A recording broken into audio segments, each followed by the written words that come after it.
Broadcast here to the Beyond the Summit coverage of the Kiev major European qualifiers on day number 2. So we're getting to about midday here. We're starting to see how things are somewhat shaping up. And we got, well, teams on other side of the spectrums here in this matchup now. Just a little bit. Just a little bit. Bears, they're on the positive side. They're at a 5-1? Yeah, 5-1 record. Sitting there in first place and actually now tied with Secret, who just won against Bean Boys. For those that may have missed that, so they're both 5-1. Prodota, on the other hand, unfortunately, at the bottom there at 1-5, and no matter what happens, they are not going to be making top 4. However, again, this is a team, you know, going into an event like this with such a team, you play for experience. You play for that pride factor, and no doubt they're going to be doing that right here. Yeah, for sure. I mean, PD, they've been coming up the ranks playing in sort of middling tournaments, Prodota Cup and things like that. They played in the last major qualifier, but in the NA regional, because they qualified through the Opens. And that was a different team, to be fair. They did that whole thing. I mean, they had a couple of same players, but they have changed up their roster a little bit. By the way, I'm Break CBK again, but now I'm joined by a new co-casters. No, that's not CCNC anymore. He didn't just change his voice there. This is Gareth is going to be joining me here on the broadcast. So happy to have you on, and going to be joining me for the next 2 games, I believe, and kicking off here with this one. Now, we did watch Prodota in the previous match. This one, I want to say, yeah, NIP versus Prodota. No, that wasn't that one. It was Secret versus Prodota that we watched earlier in the day. Frankly, Prodota, they had a hiccup. Wait, no, what am I saying? That was on day 1.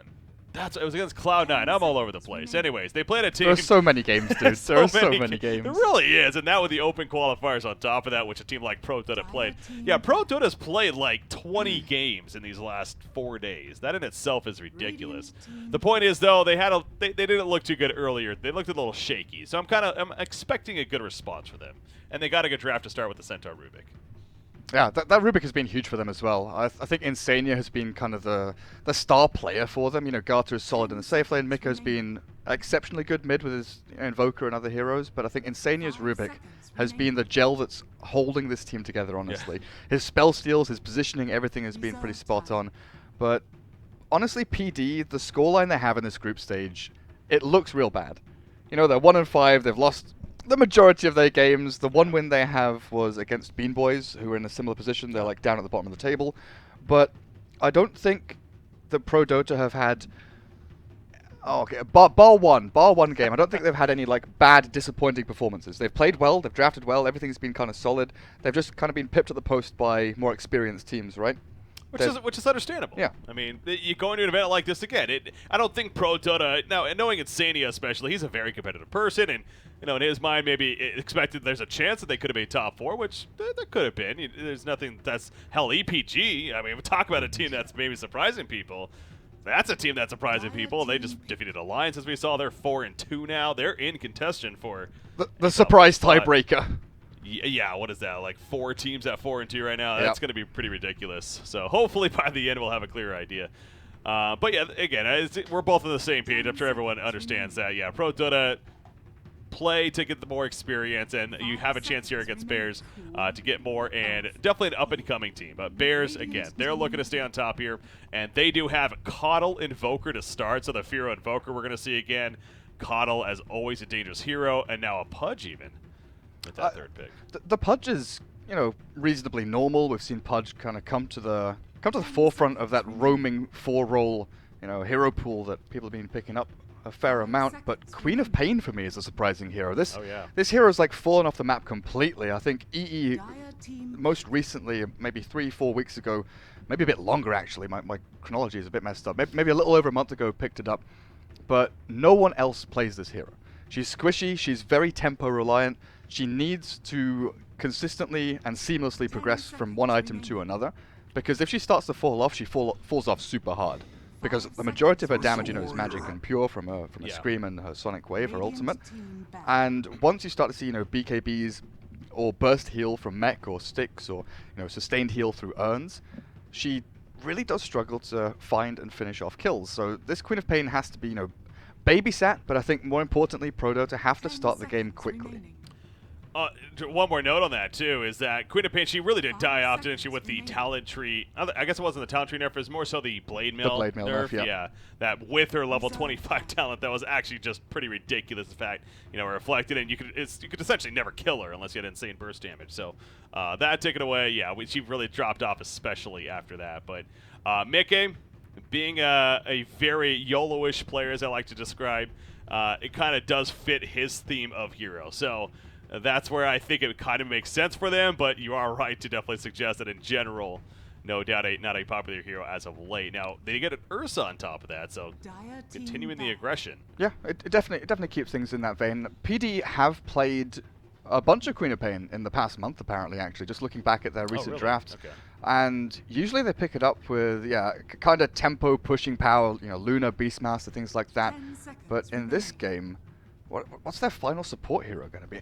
One thing to touch on maybe is the roaming Queen of Pain that we saw come from Southeast Asia a year ago, and it did kind of, trickle its way into European Dota for about a week or two, but we stopped seeing it completely when they realized that, there are other heroes that can roam more effectively, your Earth Spirit, your Pudge, your Night Stalker, your Ogre, and things like that.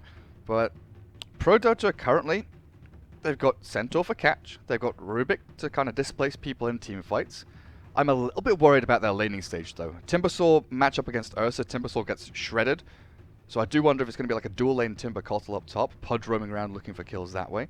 I don't think Invoker needs too much help mid, but it's so hard. Night Stalker, Ogre, Earth Spirit, Sand King, Slardar, like all of these 4-role roaming heroes are banned. And they really need something to like tie every lane together. Yeah, I'm kind of trying to think of another really roam-heavy kind of 4 support hero that could potentially be decent right here. I don't know, something like an Earthshaker? Could be kind of curious. I know that's not, your run-of-the-mill typical roaming support, but, he brings that range when it comes to Witch Doctor, I guess, is another one off the top of my head, actually. That could bring some aggression here. And another option is to like not go roam heavy and just like consolidate your lanes and go for 2-1-2 and have Rubik Ursa top and then Centaur plus a Skyrath Mage or something like that at bottom lane. Again, Skyrath is very good against Invoker, and Timber can nuke down a Keeper of the Light very quickly and ties in with like Telekinesis and Stomp initiations, but we've not seen too much success from Skyrath recently. You know what I'd like to see? Abaddon. He wouldn't be bad, but Bane is actually what came to mind. Bane's kind of this support hero that I feel like is almost underrated in sorts. Like, he brings a lot of crowd control to the table, right? Between his ulti, of course, his Nightmare, then you have even the debuff on top of that. But Enigma is going to be the choice. All right, one we didn't necessarily go over, but no. So this takes it away from lane control and away from roaming and actually plays a little greedier. So this Enigma seems to be maybe their backup plan, but against a Pudge who can maybe chase the Enigma around, it's a little bit scary. And Bears finish off with a Beastmaster. Lockdown and control, in addition to what they get from the Pudge and Invoker, are going to be so good against that black hole. They've actually been running this Beastmaster Kato combination at least a couple of games this event so far, from my understanding. I haven't actually casted one yet, but I was talking with somebody earlier. I forget. A lot of people here at the BTS studio, but somebody I was talking with earlier, and they were talking about the idea that this was a thing. And I guess the whole concept is that they lane together even, and with the Illuminate spam and the Wild Axe spam, and then the Chakra to the Chakram, that is, from Coddle to keep the mana up for both, it's pretty absurd to deal with. So, and then you mentioned, as you were going over, the lockdown of the Prime Aurora and the Hawk to scout out incoming ganks. Actually feels like overall a very good finish there. I mean, even against the Queen of Pain, you roar into Hook, into Dismember. They've got all of this BKB piercing Disable over on Bears. And they've got the Vision game as well, like you mentioned. The Hawk and Cottl Aghanims to give them every bit of info they need when the ganks are coming in. I think it's going to be a rough one for PD if they don't win their lanes. Yeah. Come With Me is always good with his big ultis, though. It's not like he's ever Echo Slammed and then blinked in with an Earthshaker. Now, when we've been seeing Enigma, it's been more in the open qualifiers. Again, I don't know how much he's actually been ran in this. I can't recall if we actually saw any yesterday off the top of my head, but he's been running the lane is what I'm getting at. Bambo's run him off lane a couple of times, I believe. Yeah. Now, I know there's potential to do the jungle Enigma, of course. It wouldn't be the most radical idea ever. He does have double clarity with his Sage's Mask. I don't know if that suggests that. No, if he's got no HP regen, he's very likely jungle. Okay. Usually for lane Enigma, you want at least a set of tangos or something. That makes sense. So yeah, maybe we are going to be seeing that jungle Enigma. When it comes down to it, here's the Sunstrike. It's just out of range though. Oh, he misplaced it.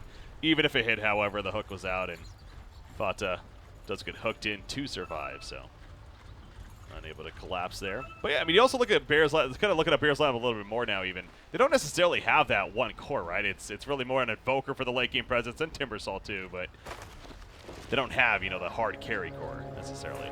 Yeah, it's less about sort of farming on certain heroes, less about, you know, getting key items for Bears, and more about controlling lanes and controlling, you know, how the flow of the game goes, making sure that they're never at a massive deficit up against PD. I think that's the biggest thing, right? They shouldn't ever go far behind in terms of net worth or overall net worth difference. You just see Forever like chasing Cheshire Cat out of lane. Oh, the poor Centaur. So they've given the 1v1 Beastmaster against Cheshire Cat, and this Beastmaster should have a decent time, get a Quelling Blade, and with the double boars you can harass pretty nicely. But something we haven't touched on either with the Pudge, you know, we talked about the kind of initiation and the aggressive potential of Pudge's hook, but also being able to save people. Being able to drag people out of telekinesis or, you know, out of a Centaur initiation. And right now, yep, I'm trying to zone out the Queen of Pain. We even saw Firo throw the Sunstrike just to get the CS on the range creep. That totally just hit me, yeah, how I messed up that call earlier. The Sunstrike. He's on his own team. Yep. I didn't want to say anything. You just wanted to be nice about it. Yeah. Thank you. I appreciate it. It's fine. I work with Toby. It happens way too often. There's just so much happening, yeah. No, it's on his own team, so that was more just to kind of scare them off, if anything. But yeah, again, no matter what, he survived. It did look like it. Like he got stomped and stunned, and the way Sunstrike it comes was on set top of his up, head. Yeah, Like, it's like, oh, that just naturally is going to go for the killer, or trying to. So Enigma started in the off-lane jungle, which is kind of interesting. Usually you don't want to do this because your off-laner will want to come back into the jungle if his lane is too hard. But because they have Ursa plus Rubik in this aggro dual lane up against the Timbersaw, which is advantageous for PD, just because Ursa owns Timbersaw thanks to the Fury swipes, they've allowed Enigma to basically turn this aggressive dual lane into their safe lane. So Enigma can come in, can roam into gank, maybe look to push the tier 1 very early on and get that early gold lead that PD really require. While the other lanes are going to be uncontested, like Mika at mid, this Queen of Pain's taking a punishing from Invoker. Yeah, we're looking at a 6-5 Queen of Pain versus a Invoker that actually maybe died right here. Puts the Sunstrike out, go for the Turtle. Somebody's going to die. It's going to be Invoker. And Mika gets credit for the first blood as a result. So now he's winning as far as the hero kill goes. Obviously taking some pressure, but he manned up. And it worked. How long until Sunstrike comes back up? 10 seconds. Queen of Pain's just going to shrine up. That's fine. Waits for the... no, not going to wait for the Enigma to come. Just use it yourself. But yeah, you just saw that switch so quickly, right? And this is why Queen of Pain is such an annoying hero to play against, especially in lane.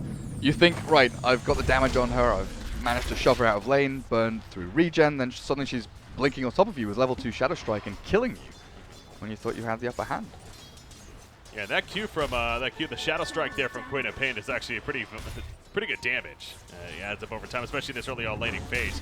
Definitely catch you off guard as far as how much it truly does. Adam, by the way, at the bottom lane is lifted in to the Ursa. The Fury Swipes add up, of course, and easily take him out in the end. So the creep wave's coming, but he's able to get the kill before all that incoming damage here. So well played and take out the vulnerable supports. So yeah, this choice to go aggressive with the Ursa and the Rubik clearly paying off. It'll lay me while making. Oh, she may die in return. She actually plays out in the last second. She's hoping the scream is close enough, but damn, that was close. And with the DD rune as well, pocketed, very nearly had it. Another kind of interesting thing with the Queen of Pain against Invoker is that because of the Shadow Strike you mentioned, having that damage over time, that power in the lane, it's forced Firo to deviate away, at least in the first 3 levels. He's now gone back for Wex. But usually what you want to do is you go 0-1-1 to unlock the Alacrity to win your lane, basically. Oh, look at that. That was not an easy angle either, but he's able to blink in time. You mentioned no cold snap coming out and no lockdown as a result. It did for a second, but it didn't tick over the second time. He got the damage on, but not the lockdown. Bottom lane, Fanta gets gone on. Looks like it's okay to Timber Chain away. Yeah, the Timber Chains, I mean, they've tried several times to go on Timbersaw. You mentioned it's great. The Fury Swipe's great against him, but obviously it's a little difficult to stay on top of him as long as he's quick to react. And Timber Chains. But they're keeping the pressure up and preventing him from getting free farm, which is definitely the good idea too. But yeah, for the Invoker, you want that Alacrity at level 2 just to really consolidate your CSing power and the ability to deny creeps, most importantly, I feel. Got a nice dodge on the Illuminate there. But yeah, Queen of Pain forced him to go back for Quas, but things should even out a little bit now. Just heading back towards the middle, the rune control in favor of Queen of Pain. Of course, that's one of her advantages too, being a middle hero.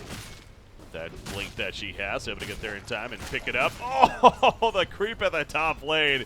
It was one of those slow moving, you know, action movies of a guy jumping in front of the bullet to save his friend. Oh, come with me! We'll let that be. I just want to mention what happened there. I even commented on it when he picked the Enigma. So, Come With Me has a history with big ultimates. Okay. Oh wow, Queen of Pain gets a kill on mid. That's a big one again with low HP. Yeah, Mickey's doing his job. But Come With Me, there's a famous scene. There have been YouTube videos made of this, you know, and it'll probably last through the millennia. Maybe come back to this in a second. No, it didn't look like that, did it? No.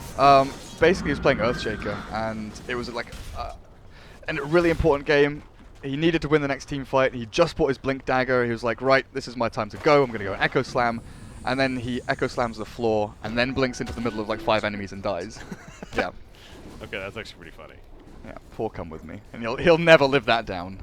Never ever. It's I say that's funny and I chuckle, but I can understand it's so sad. Player, then I realize like, oh god, that's gotta feel shitty. Your heart breaks inside. Yeah. You can feel. All of a sudden, I feel like an asshole. Come With Me might die actually. Is he in trouble? He certainly is, isn't he? Fudge trying to run him down with the rod, and that's pretty easy. Maybe get denied by the creep. No, it's not going to happen. Yapsor's credit for the kill. Centaur kind of watching from a distance. A lot of pings coming out. He's got the Diabolic Edicts here, obviously. What am I saying? The Eidolon. That's a different ability. Anyways, Fudge. Even the Queen of Pain's road. Oh wow, that's an expenditure. That's really guaranteeing the kill using that Sonic Wave. Okay. This is the trouble when you're playing, you know, a jungle hero against your Bounty, your Riki, your Pudge, these heroes that can slip in and out of fog. Just come in and leech your experience usually, but this time finding a lucky kill. But I do want to have a look at Forev actually, because, you know, I mentioned this lane should be good for Beastmaster, but he is pounding the Centaur. Adam. Oh, Curse are going to get pulled the other way by Pudge, and Timberchain going through actually. Not connecting on anything, and now with Come With Me running in, of course, no Black Hole. Sunstrike, it is going to land on the Earth off to the side of the Stampede. If that came out a half a second sooner, maybe he actually lives, but look at Mickey again. If it wasn't for Mickey in this game, this would be really good start for Bears, but Mickey's just dominating this middle lane. As he is, what, is he 4-0? Yeah, he's 4-0-0. That's the trouble, right? Queen of Pain's dominating the lane, and sure enough, Invoker's not doing particularly well. Oh shit, no! Queen of Pain dies to an Illuminate from Adam. The 4-kill streak ends to the Keeper of the Light. Level 2 Illuminate kills the Quap as she's trying to TP back to Fountain. Oh boy. I mean, that's a misplay. TPing in vision, not moving far enough away from the lane. Tragic, actually. But yeah, Queen of Pain's winning, but Invoker isn't necessarily like losing hard, because he can still get his Midas, still come back into this game as Phantom's chased. Down by Garter. Gets hooked back in, and Garter actually the one that falls right here, and now Cheshire Cat. No Stampede away, another hook though from Yapster. He's been landing some pretty solid hooks this game for sure. Not going to be able to get the one on Centaur. He's just a little too far away, but yeah, that was Ursa. He thought he had the kill on the Timbersaw, and then getting hooked away. Bottom lane, the action continues. The roar coming out to Rubik. Rubik the Illuminate going on through, secures the kill onto him, and now Cheshire Cat again being here. Unfortunately, just going to be a little bit too slow at Forev though. Midnight Pulse clear the trees. Stun's coming out. Gonna get close enough for a host off nice. The blinding light into the Illuminate. A lot of damage as well. Quap will chase this. Yeah, he wants the kill. He's not gonna get it, however, unless he's very close. Scream of Pain, just a half a second too late there. Very, very close. When you saw that combo, the blinding light into Roar, pushing people into the range of the Beastmaster, into the open arms of his ultimate. Sunstrike takes out Come With Me, by the way. Unfortunately, not catching it, but had no reason to believe that he was in trouble. But the Sunstrike lands, and there's the pullback onto Fata as he got lifted up. Yaptor's just all over the place. I feel like I've seen him at bottom and top the whole game. He has been at every lane at once, honestly. He's holding 2 TP scrolls. The great thing is with Tranquil Boots and Windlace, you have such an amazing movement speed advantage over pretty much every hero for the first 10 minutes, because A, very few people actually buy both Tranquils and Windlace, especially not supports, and B, he's going to be smoking up as well, so his movement speed gets even further increased. Just needs that level 6 now, and he's very, very close. Yeah. But yeah, poor Come With Me was just farming away in the jungle. Didn't realize there's an observer ward scouting him that Adam placed earlier, and in fact, he's buying Hand of Midas on the Enigma. he did the, or no, I'm thinking of somebody else actually. Bambo. Going the hand of Midas here, pretty greedy as usual, as it speaks for itself. A greedy choice to try to help excel that farm throughout the game. Mickey middle lane, gonna be dismembered. There's that level 6 and the Sunstrike. Firo, that's got to feel good. He gets finally a little bit of revenge himself. Fata turns it top. Oh, Timber Chain steal out from Rubik. This game is not letting up, man. We have 13 hero kills in 10 minutes, and it almost feels like 20 hero kills. It's like every lane is action on it. Every single lane. It's making my camera work look awful. I mean, I'm not the greatest, I know, but I'm having to bounce all over the place. Keeping you on your toes. Yeah, but the Hand of Midas, as you're getting at, yeah, I don't know what to think about it. I mean, this is a game that's a lot of action heavy. The mech feels like it would be so important to have as soon as possible. Yeah, I really, you know, as the draft ended, I really felt that they needed a hero to bring the lanes together, tie in with the tempo that the Queen of Pain and the Ursa actually allow you to have. Enigma, with the big, long cooldown on the ultimate, you know, is a little bit of a downside. Once you pop it, maybe you feel a little bit weaker. But his pushing power from Eidolons is one of the biggest kickers here for him. He needs to start moving into towers and actually getting this goal for the rest of his team because they are starting to get behind. Smoking on in, Roar comes out actually, and Rubik, who gets hooked in as a result, but now Frev's in trouble. The background, he goes down, so 1 for 1. Firo gets a kill with the Sunstrike. The Black Hole hits 2. And this is the chance with the follow-up, damn it. Beautiful combo as Mickey comes out on top with the Sonic Wave and the Scream of Pain. Now Fata, however, that reactive armor ticking in, not enough though. Double kill for Mickey. We're going to be seeing a hat trick most likely. Well, Garden will ruin that, but you know what? They got the hat trick as a team. 4 for 1 in the big picture there. That's what they needed desperately. The second black hole of the game managed to catch 2 big heroes. And comboed up the Queen of Pain, they actually managed to find 4 guys, but they don't convert any of this into a tower or an objective. So for now, it's, you know, killing for the sake of killing. Just trying to line your pockets a little bit because Rubik, a little on the poor side. Centaur still needs to build a pipe and then get his Blink Dagger. So it feels like PD have realized that they do need to maybe slow this down a little bit, control the map a little bit more, maybe start focusing on looking towards this this Radiant jungle. Necronomicon, level 1, picked up on Beastmaster. Obviously good to see for the side of Bears right here. Ursa, though, again, trying to finish that helm with a Dominator. There is pressure coming to the top lane. He's playing it pretty safe, as you can see, knowing that he could be jumped at any second. So, and with the Sunstrike combos coming out, he definitely has a good reason to be fearful. As Cheshire Cat, the Chakram slowing him down, but let's spot the chases. Gets hit by the Sunstrike. No, he will dodge it. Adam might die up in the dire jungle, though. Is he fast enough to outrun? God, he that move is. speed. Gets away from Come With Me. No Malefice coming out. Quap will get it, though. Oh, yeah, Quap's like, I got a blink, don't worry. But you look at the net worth now, and you see that even though Invoker went, what, like 0-3 in lane, or 1-3 in lane, he's been Sunstriking, he's been farming, he's been gaining all of this gold, and with the Hand of Midas, he's actually leapfrogged over the top of everyone to top spot. Mickey, I feel like he even could have gone aggressive right there and committed for that kill, but chose to be safe, of course, and decided not to. Insanity actually stole the Chakram, using it against Fata, but obviously will be fine. But now has that as once he gets that mana back up, perhaps potentially using a big black hole. Follow up to that, but yeah, Ursa is still not finishing the helm of the down. This is not the best start for your Ursa. Only at 3,500 net worth. Getting the helm of the Dominator, do you think he needs that Blink Dagger ASAP after? I mean, he's building into an axe according to the queue here. I am wondering. I mean, maybe he just buys the Blink and then gets the axe, or if he wants to point booster first or something, because they do have Stampede, Telekinesis, and Black Hole as kind of maneuverability or initiation tools rather than the Ursa blinking in first, which can be a bit scary against, you know, Blinding Light and the Pudge. But looking at Come With Me, he's actually racing towards the mech. He nearly has it. He's like 50 gold away. Even after the Hand of Midas, his mech timing isn't that bad. He's level 12. So this Money Hand has actually given him a nice little sort of segue from jungle into actually fighting and grouping up with his team. Yeah, and that on top, level 15 is going to be actually really interesting when he gets right there. I mean, having the Hand of Midas, you figure he may be fine passing up that 120 gold per minute, and cooldown reduction is always really good. But at the same time, he could just go a little more greedy and continue to get that. Depends on how impactful he truly feels like. I mean, if he gets like a BKB this game, they still have the Roar to be able to stop him. As well as, actually, hold on, Thaka's middle lane, the hook out onto Invoker right there, going to keep him alive. Yapsor again, he's just in the right place at the right time. It's like he's a wisp. He's just always there. They've got their combo now, though. They have the Black Hole Sonic Wave, this big teamfight ulti combo. Top lane's being pushed in with Necro units and boards. The tier 2's dying, and the roar onto Centaur. That's not going to be a kill. That's not even close to a kill. In fact, for Red, that's a very late reaction, but they do not have a way to stop him in the face. Meanwhile, middle lane, come with me. You almost can feel like you want to go for Black Hole. He does get the kill still, and the mech's going to be popped shortly after. Yapster trying to run him down, and with that, Roddy turns back in, and he will secure that kill. It's almost like Yapster was going to give up, but he chose to go back in, and now he tries to live against Mickey. That's not going to work. They'll scream at Pain helping to finish him off. Also, he has that early Veil, and now he has a Lincoln Sphere being built for Mickey. So Mickey, he's kind of the cleanup artist here. Yeah, against Roar and Dismember, it's so important to have that Lincoln's. We'll slow down things a little bit because it's not going to be one of those big damage items. And I always wonder with Queens of Pain when they go for Veil first if they continue down the same vein of just going for the Spellcaster Quap, because in older patches we used to see people kind of transition, right? Because oftentimes magic damage is very good in the early game. You know, first 30 minutes magic damage is cool.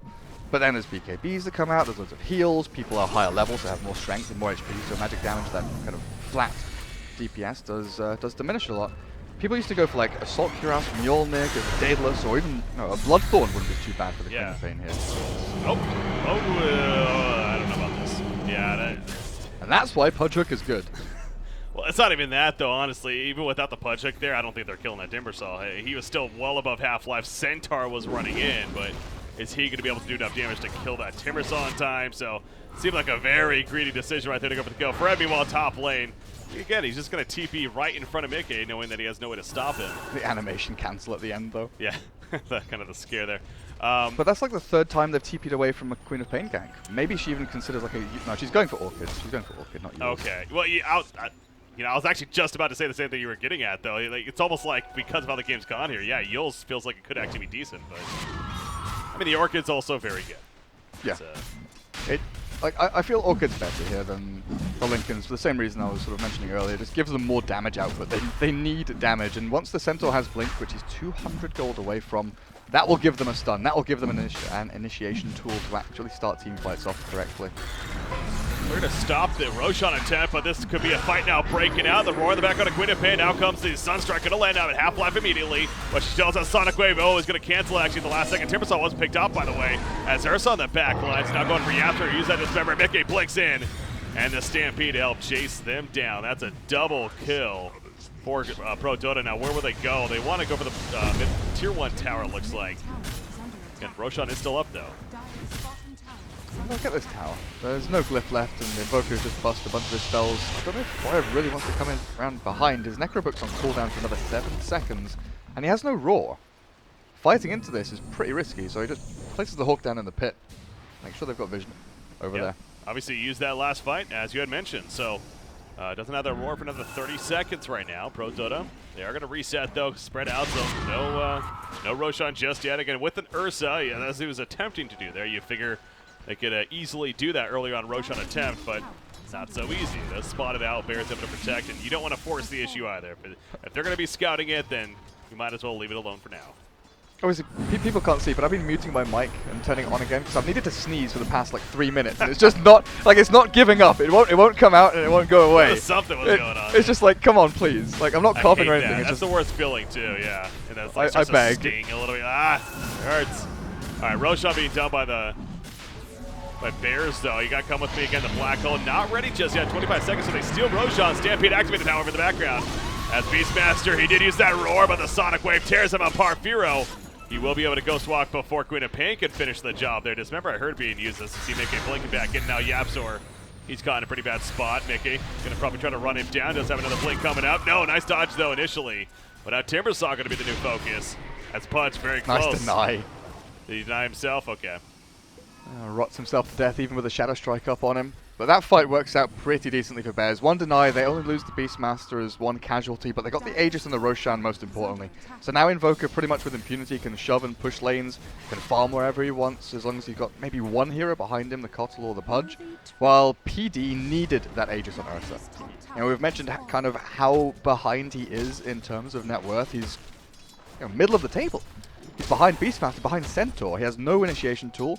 This is a hero that thrives on early aggression and jumping in and fighting, and he's just not been given the space or time to do so. You know, PD have relied so heavily on their Enigma and their Queen of Pain kind of carrying it through the early games that Ursa needs some time to shine. There was a great line that I heard earlier. I think it was Merlini that brought this up on Ursa. It's you win the lane, you lose the game. Yep. That's just kind of how the hero works, right? Queen of Pain's the same. Queen of Pain is like exactly the same kind of thing. But the thing with Ursa, again, he didn't even win his lane, as we're getting at. I mean, I guess he kind of did, not to take away from that, but the start has not been pretty. He's working on the axe now, so he doesn't even have that blink. But yeah, not getting that Aegis hurts. This is a great bait, though. It is, as Popsy and Rage as well. So good luck killing him through that. And here comes the support, the black hole, to start an Olaf. Down goes Pudge immediately, and Beastmaster, he is going to fall, although the deafening blast from the background. Almost trying to save Invoker. Oh, she gets out. No mana left. Yeah, he Tornado EMP deafening blasted, so there's no mana remaining on any of the Dire heroes, trying desperately to save a couple of his mates through it all, but that's everything popped out from PD. That is Sonic Wave. Sonic Wave was earlier. That's now Stampede and Black Hole down. They can try and shove this tier 1, but see if Bears actually want to come back and defend. With Illuminate, they just clear through waves so quickly. See the counter. Oh, nice mana leak there on Mickey, though. So he is now completely out of mana. And yeah, they're not even going to be able to get this tower kill. You want to wait for that to wear off, though, before it gets stunned. And he will have enough to barely blink in time. That was actually well played by Mickey, because if he gets stunned there, he's probably dead, actually. Yeah, he had to toggle treads to Agi, use his wand, and then back to Int to get enough mana to blink away. It was very, very tight. Yeah. Yeah, the Orchid is finished. And actually kind of going to that, what you were suggesting earlier with kind of curious on the build. Orchid, I feel like, is kind of that nice medium item because, yes, it's more of a spellcaster for ganks, you know, getting those earlier ganks and setting up those kills, but at the same time, it transitions, as you mentioned, into the Bloodthorn itself is actually decent for right clicks, and this could still allow you to go things like the AC, you know, like an Eye of Scotty, you know, be more of a right-click presence here.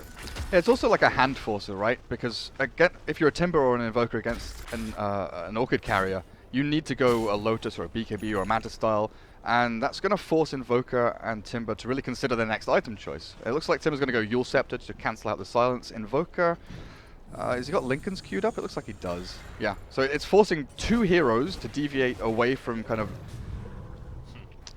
I guess, optimal item builds into something that maybe they didn't want to do. Good decision making right there. And speaking of Queen of Pain, she did get the 90 gold per minute over 12. I'm actually really surprised by that now that I'm glancing at it. Her level 15 talent, the greed is real because 12% cooldown reduction. Again, especially on a hero that's spam casting so much, a decent time on the ultimate, and then again, it affects items too, such as the Orchid. I think it's because they've realized that she's the carry now.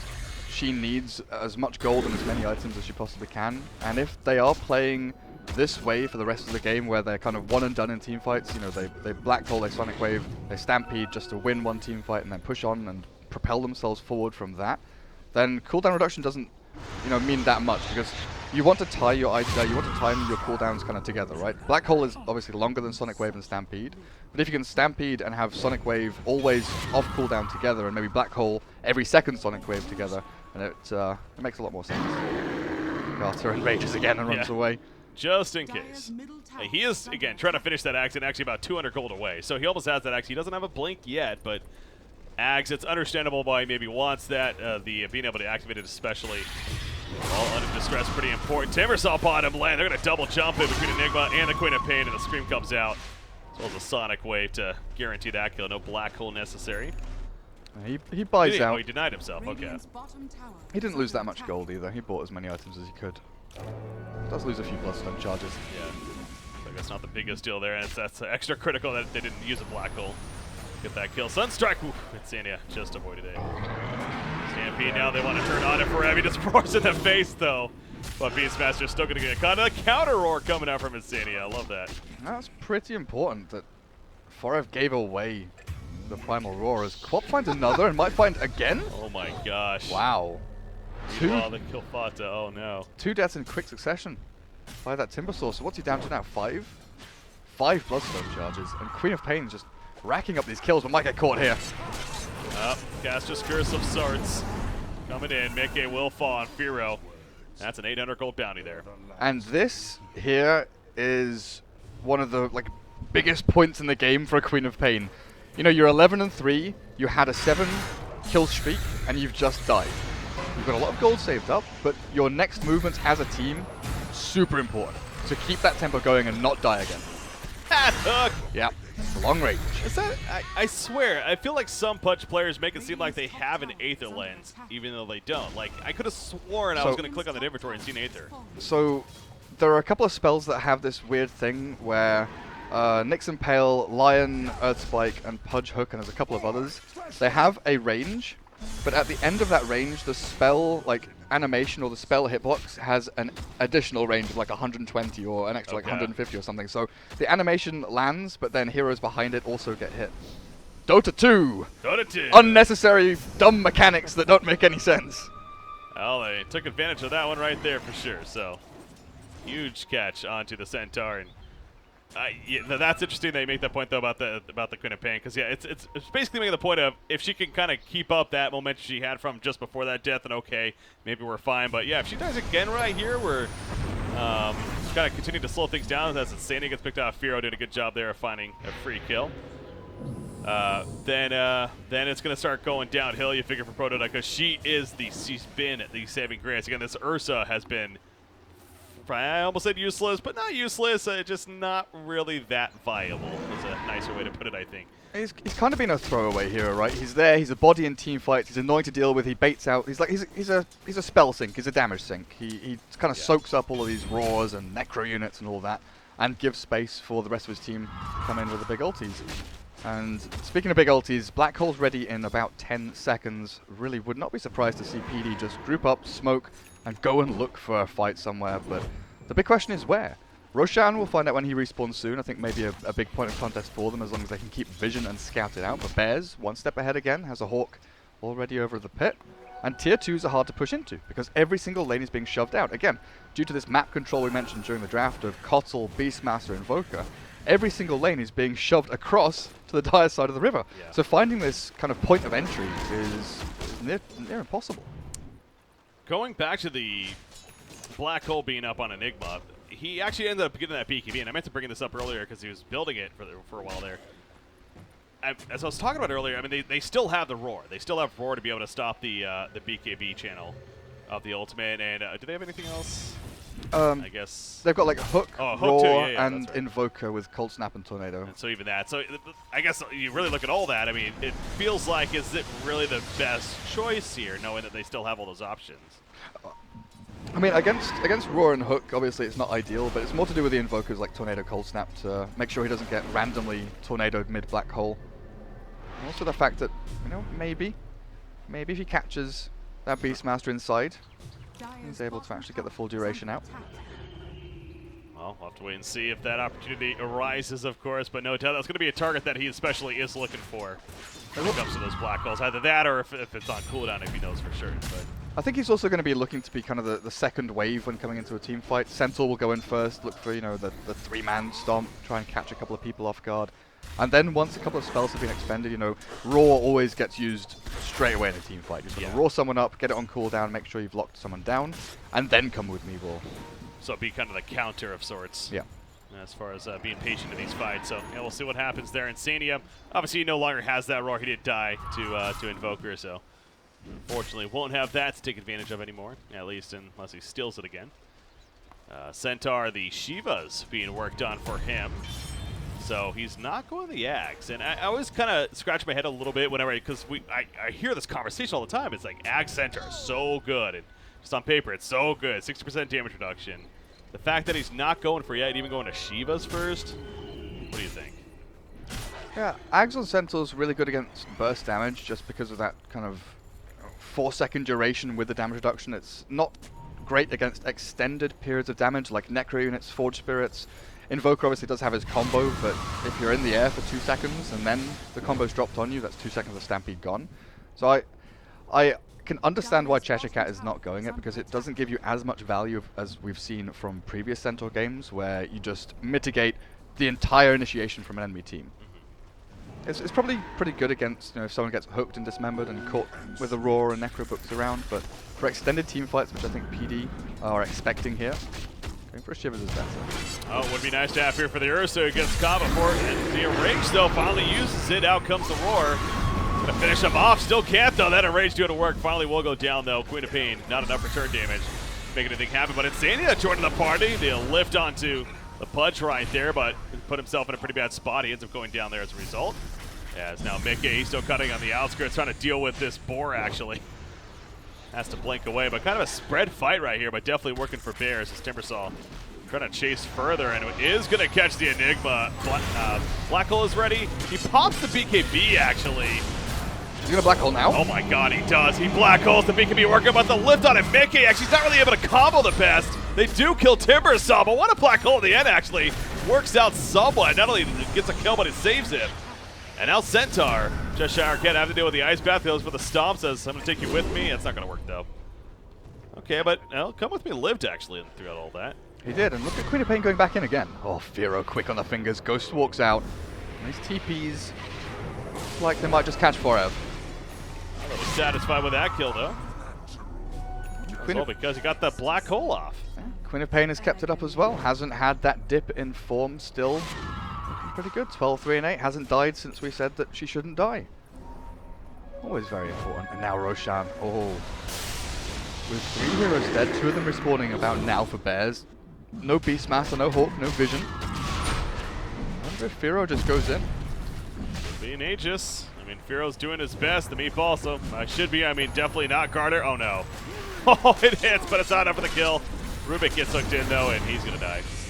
That Rubik self-sacrifice. Jump in front of the hook. Don't let the Ursa get hit. Slow motion jump. No.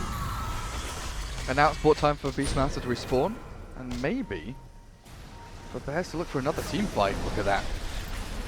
Enemy tornado. Enigma. This time I don't think he's getting out of this one. The BKB pop, but obviously no Black Hole to be had, and there's no way he's running away there. So good catch to finish the job, and now they should have a free Roshan themselves. So what looked like, oh, they're not. Okay, they are kind of going in. They're a little indecisive in terms of what exactly they want to do. I guess Spots on forever. They want to get some more kills. They're going to let Invoker try to solo it for the time being. Trying to do everything at once. Yeah. Making sure there's no leeway here for PD to, you know, move lanes around, make sure that they can't get in on the tier 2 bottom lane because they're scared about mid dropping. And actually, they've gone all the way across from mid tier 2 down to the bottom lane. But this is near shrines. This is near entry points for PD. Yeah, they don't have Invoker with him. In fact, the Orchid on to add it, but he cannot finish him off. Can't make it. In comes the Hope Stomp. They do kill Coddle. In comes a big ulti as well from the Queen of Pain with that Sonic Wave. Damage follow-up though, the lift onto the Beastmaster secures him. So 3 kills happening for Prodota. Going for a 4th, not able to chase down Pudge though. But again, he got the Roshan at least, but yeah, lost 3 heroes in the process. Yeah, their eyes were too big for their stomach there, trying to bite off more than they could chew. You can see what they were trying to do and give the Invoker the free Aegis and Roshan while they went and pressured the map elsewhere, but I think going for the mid tier 2 is fine. Going for bottom was not good. Oh no, Black Hole is ready to go, by the way. Firo, he's going to get the support of Coddle. That blinding light. Now Come With Me is actually out of mana. Nice stop with the mana leak right there. Speaking of that, Centaur gets pulled in. Meteor comes down. Cheshire Cat going to take plenty of damage from that. Has that Shivas. Has the mana leak now on him as well. Mickey will blink back. Catches Forev actually. He was trying to be a little stealth-like. Blinding light pushback. But Forev will go down. Centaur is picked off too. Neither one with the buyback. A little bit more critical for that Centaur. It's going to be much longer. Fear now chasing out Insania. He throws out his own Chakram. He's really just trying to bait them out, if anything, and so he will go down, but he buys time for his teammates to get away at least. Exactly. When in doubt, if your team is going to survive and run away, you turn and walk into the advancing lines of the enemy and make sure that they have a big old target to shoot at. It's always the sign of like an experienced player, realizing that they are dead. There's like little to no chance of them surviving, and if there is a chance of them surviving, they put their own teammates in danger. Just swinging back. Oh yeah, not afraid to give his own life for the benefit of the team right there. So, Invoker, by the way, level 23. So of course that level 25 talent, it's coming pretty quickly, and we'll see which he chooses. I feel like it's been more 50-50 lately for these Invoker players, whether it's the Tornado cooldown or the AoE Deafening Blast. See, it used to be always Deafening Blast, but I've seen more and more Tornado, and I honestly, top lane, is he dead? Can he not use it to rage while dismembered? He can, for sure. Because that's the second time he's been dismembered, and he's waiting to use it until it wears off, I feel He's like. not getting silenced, right? No, I don't think so. But I saw him... That was nice a good hook. time there. Because I saw him get roared at bottom lane. And he didn't use it then either. Yeah. They didn't change it, did they? I see that, and I was double checking the text and everything, but Black Hole attempt. He's going to go for it right here, and I get pushed actually. Not going to stop it though. Eventually it does, though, as he gets hooked away, and that was a pretty greedy attempt, of course, but felt like that they had to make a big play. It comes up short. Buyback on Enigma, but not nearly as scary now without that Black Hole. However, it should be enough to thwart them off, it seems like. Beastmaster is dead for another 20 seconds. Firo, though, he still wants to make a play. Random hook coming out from Yapzor, but I feel like Prodota are ultimately going to hold on their base and actually even save the tier 3 tower as well. So they did lose their courier. Nothing was on it, it looks like, but dead for another 2 minutes. Scythe is being worked on by Qualifier, trying to finish that before another fight may break out. Looking at Ursa there, though. Yeah, I'm making damn sure. Okay, no, I'm with it. So either he just isn't aware of whatever reason. I mean, don't call the action Or not it's being aware, bugged. or it's a quote-unquote bugged, or yeah, maybe we're both just missing something completely. Because There's definitely been 2 separate occasions now when he's been dismembered and or roared. Fight kicks off. it's fine. I mean, I'm surprised they're still here. Like, still knocking on the door, and actually Ursa in the back row will pick off Beastmaster, makes him pay. Now Yapzor, he's starting to fall. Scream comes out for him from Queen of Pain, has another blink. Coming up in just a second. She has a gem, by the way, too. That survived for a couple of reasons right here, as some good return damage from Timbersaw, but the hoof stomp will allow Mickey to stand his ground and get the kill. Meanwhile, Firo, he gets the kill in the background onto Ursa, but now he needs to make the escape, and that's going to be pretty hard with the gem. Never mind, they're going to chase after the Coddle, actually. And so they get the Kato kill. And they get the gem on the deck as well. Oh. If they notice it, no way. They didn't see it because of the animation of the Illuminate from his Exalt. It was like over the top of the gem and creating all these animations and all the light shining everywhere. They didn't see the gem. And it was pinked out by Timbersaw right there on the Radiant side, so they're definitely aware. Might still be there. But that goes back to that push in the first place, though, for Bears. It feels like that they're really trying to force this issue. I mean, they do have an Aegis on Invoker, who, by the way, they are going to get the kill on the Centaur. But PD, they capitalized somewhat because they hung around so long. And Black Hole wasn't used in that most recent fight. They've got it up and ready again. The next team fight's going to be pretty big. Yeah. Queen of Pain has finished off a Hex again. Honestly, I've been very, very impressed with the way this Queen of Pain has been playing. Never getting caught out, always realizing when you can go in and when you have to blink out. But no real like redundant movements or redundant usage of spells, because you can get caught up so easily with the Queen of Pain, just like blinking and screaming, I need to do damage, I need to go and cast my spells. But sometimes it's just better to be patient, wait your time, and see what happens. So did Beastmaster go and get the... Yeah, he did. He went on a nice merry walk through the trees and found the gem. That's nice. He has a Shadow Blade and a Force Staff to help with that. And he finds it. Obviously the Hawk giving him the information to be certain that it was still there, so worth going in and picking it up. And so obviously they have one themselves onto on the Queen of Pain, as we mentioned earlier, but the fact that that could have been an option for them to take it away from theirs, but coming up short there, so a little unfortunate for Prodota. Level 25, though, hasn't been hit yet, yes, and he did get the Tornado cooldown. So, again, I feel like we've been seeing this so much more lately. With Octarine Core, it's like 7 seconds cooldown. So you have this 7-second cooldown, like 300 and whatever damage, 3 seconds lift. You know, you're taking people out of the fight so often. It's good. No, I mean, it's, yeah, when you really think about it more, especially, it's like, it's understandable why it's being picked up. Like AoE Deafening Blast is cool, but Tornado on 7-second cooldown is insane with Octarine. It's just kind of fun to see the adaptations and the kind of the change as a result of people doing it. Enigma, does he have a buyback? He doesn't. Oh no, he's dead for a minute. So much for that Black Hole. He happens to get picked by the Pudge. I think that was a hook to start it off. Hook into Sunstrike, and he popped his BKB as well. So that drops another second down to 7. Tornado's also exceptionally good at like clearing out creep waves and scout. Like it gives vision as well. You know, you see people behind the towers. You just throw it out every now and then. It's just such a great like multifaceted skill. Oh, he actually bought a Lincoln's while he's dead too. I think he didn't have a buyback no matter what, but so he has the BKB Lincoln's now. So 30 seconds, if they can hold this off pretty well, I mean that's going to be pretty damn threatening here. I don't think they've got long enough. That's a big game. They have Glyph, but that melee Rax is dead for sure, with or without Glyph. Yeah, they're not even going to use it. It's no point to waste. Range Rax is like just like superfluous. You don't need to kill it, but if you can, you will. Take it, and they are going to somewhat retreat now and kind of reset here. The Aegis, or the Roshan more so. Yeah, it's still going to be a little bit, it looks like, before he is back up, but definitely wouldn't be surprised if Bears now goes for Shrines, and then probably a Roshan kill. But it is scary to fight in that Roshan area against this makeup of Prodota, so it's going to be interesting to how these next couple of minutes play out here.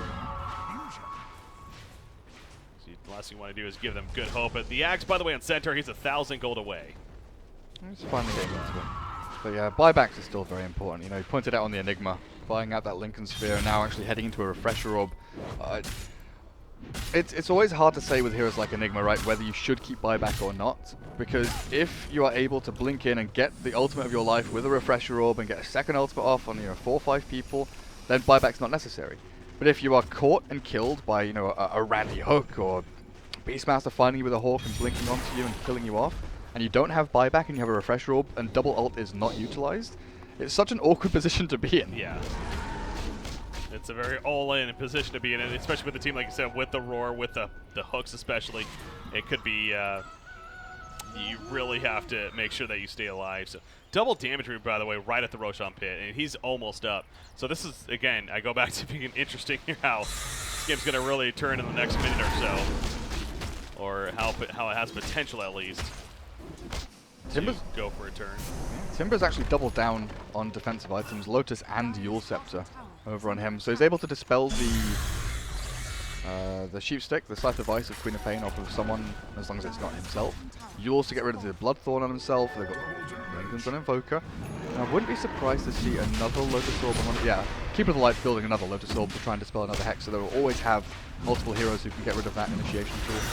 Oh, and Sandia's going to get picked off now. He will see them coming on over. Give me the information for this us, is about the close. double damage Ursa, though. It's killing it quick. This Oh, is he gets stuck in the close. last second. The push out! Lincoln! Oh, no, the Lincoln's going back in. Can he finish it off? Timber's on turn to the party. He went too Aegis far, is then there. finally picked up by Carter. Rubik is staying dead, of course, in the background. Keeper of the Light is going to go down, a 1-for-1 so far. Meanwhile, the Mid base lane. of Prodota, though, Bot lane! is being wrecked. Oh god! The bottom lane goes down. They say, you know what, you can have They cancelled Aegis. TP! They cancelled Queen of Pain TP! He's forced to fight now. He goes back in onto the Pudge. The Pudge is going to die. He even denies himself, but yeah, he cancels the TP. Ursa's going to lose Aegis mid as well. Or maybe not. Going to be kited, if anything. But back at the base, Forev is actually picked out, trying to push that middle lane by himself. So they don't get the middle tower by any means taken out or anything like that, but Sunstrike going to miss right there. But now it's Timbersaw versus the Quap. Quap's going to go in, dives in with the Scream of Pain. He still has a Sonic Wave, but that Lotus Orb. Still has Yule Scepter to dodge Sonic. Oh man, the life's still kicking in for the level 25 talent, but now the Scythe comes out, and Invoker gonna get the kill onto Mickey. And the gem drops with no buyback either. What a turn of a fight here in favor of Bears. And Aegis gone as well. Garter came in to try and turn this one back, but now he's likely going to die fast. He's regening so much. The Black Hole, Invoker's caught alone, but there's no damage! Yeah, it's a CC What? at that point, full crowd control at that point, just trying to save Ursa, I guess. But now come with me, he needs to run, and he's not going to get too far. The Dismember is used, he's going to go down, and this is now a chance to finish the game for Bears. So painful as PD. They've done so well. The first 30 minutes was like, right, this is their chance to win a game, and against Bears nonetheless. And the past like 2.5, 3 minutes has just been a complete shutdown. Top and bot ranks getting taken. Sure enough, you kill Roshan, but like, what do you do with it? You've just lost Cheese and Aegis. Garter can't do any damage, and now he's permanently disabled. I love the coordination again by Bears and decision making. And there's a permanent disable and then eventual kill. He has a buyback, but really, can he make a play right here? He doesn't have Enrage. I guess it's up soon, but Centaur, yeah, live as long as possible is the mission. He goes down though, the push out. But yeah, that blinding light though at the last second in the Roshan pit, like that's what's getting at with Bears, how they coordinated that where Firo would push bottom lane as well as Forev, and then the other three would just distract the whole time. Sure, they would give up Roshan, but they made them take forever. They stopped the TPs as you're getting at, and the split at the end from Bears was just a fantastic play on their part. But if you are Prodota, I mean, there's part of it where it's okay, they were competing against Bears at points. They definitely had hope, so that's kind of a good sign moving forward for them. But at the same time, they also had chances to win that game. And That's the thing. It's always hard from our perspective to like see into this team and wonder what's going on, because you know there have been teams in the past where they've looked good and they're fighting against like the gatekeepers to tier 1 teams. I think Bears is probably on that level now. And you think, right, they put up a good show, but they lost. But you always have to think about like individual players and team dynamic as well and stuff like that. You know, how does this affect them? Sure enough, they put up a good fight and things look decent for them, but slight changes in, you know, decision making, or one bad call from a certain player that maybe wasn't meant to be the in-game leader or something like that, or people following the wrong order, can really upset things. But I think you're right. I think PD have shown, even though they are 1-6, that scoreline doesn't reflect the skill level at which they've been playing and the drafting level and the actual the strength of this team has been really good. This is an up-and-coming team in the European region. It's always good to have these storylines, honestly. And again, they're not a team that we're going to see at the Kiev Major by any means, but they're an up-and-coming team, and definitely look forward to continuing to see them not only grind it out through the rest of this event, but in the future. You know, especially since that's close to my heart as well with players like Insania and Mickey, as I've talked about before. Mickey, it was fantastic to watch him that game. He definitely had great moments all around, over 40,000 damage done. Obviously did his best to really help carry the team of sorts and give them a good shot, but still not enough, and ultimately coming up short in the end. But Bears definitely credit deserved. The Fear Invoker, as I've heard so many times before and got a witness here, pretty fun combo of player hero to watch right there. So definitely. And the Yapzor Pudge as well was pretty good. Oh yeah, that, you know what? After he's given MVP, honestly, Yapzor MVP probably. In that every lane for the first 10 minutes, just switching between them all. He was all over the place. It's like, so good. Like you said, he had like 2 or 3 TPs on him, it felt like, that he could use off with different cooldowns. Yeah. All right. That was a thing recently. There was a bug where you could do that recently. Really? I don't know about TPs, but you could do it with like Scythe and Necrobook and Midas, where there was like a backpack bug where you could shift items in and out and have them on separate cooldowns. That was very good. Tricky. Anyways, guys, stay tuned. We got our next match coming up shortly right here. Speaking of that, our next match will be Secret versus Cloud9. So this is actually going to be a good one coming up. You do not want to miss that. I'm Breaking CBK, joined by Gareth here. You're tuning into the Beyond the Summit coverage of the Kiev Major European Hub. Stay tuned, guys. We'll be right back.